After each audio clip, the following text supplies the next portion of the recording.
Réussir sa scolarité autrement, c'est ce que nous propose la Maison familiale rurale d'éducation et d'orientation à 2 pas par ces formations débouchent sur un diplôme, mais aussi une expérience professionnelle dans les métiers issus du monde agricole. La structure attire les jeunes bacheliers qu'Esther Parot-Cordette a rencontré ce matin.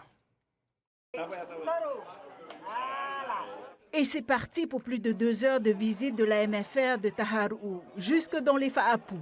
La pression monte d'un cran chez Imihia. Elle a été choisie pour présenter la filière agricole aux élus de la commune et du pays. Ça va, tout se passe bien. Quelqu'un parmi vous sait en quoi consiste une formation en alternance? Le parcours de Imihia est atypique. Bac de littérature en poche, elle s'inscrit en licence de lettres à l'université sans grande conviction. La voie de l'apprentissage était presque une évidence pour cette jeune fille qui a grandi dans le monde agricole.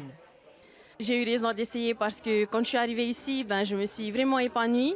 Et aujourd'hui, je sais ce que je veux parce que après ma formation ici de CAP, j'ai le désir de pouvoir continuer sur la France dans une autre MFR pour 2 ans, premièrement en BTS à ACSE.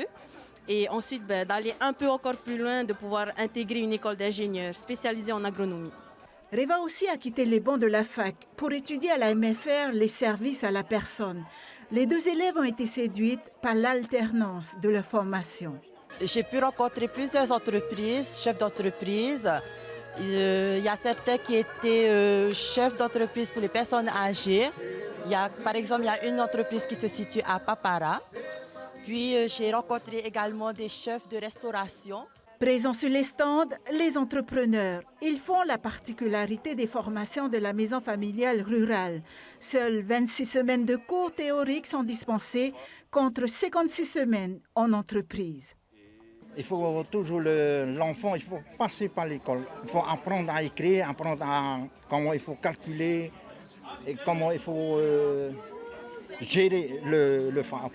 Les maisons familiales et rurales ont longtemps été considérées comme des voies de garage pour des élèves sans diplôme et peu doués pour les études.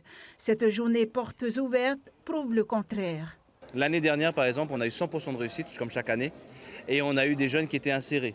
80% de nos jeunes ont été insérés, dont un en CDI. Et les autres en CDD, en contrat d'apprentissage ou qui ont créé leur discipline.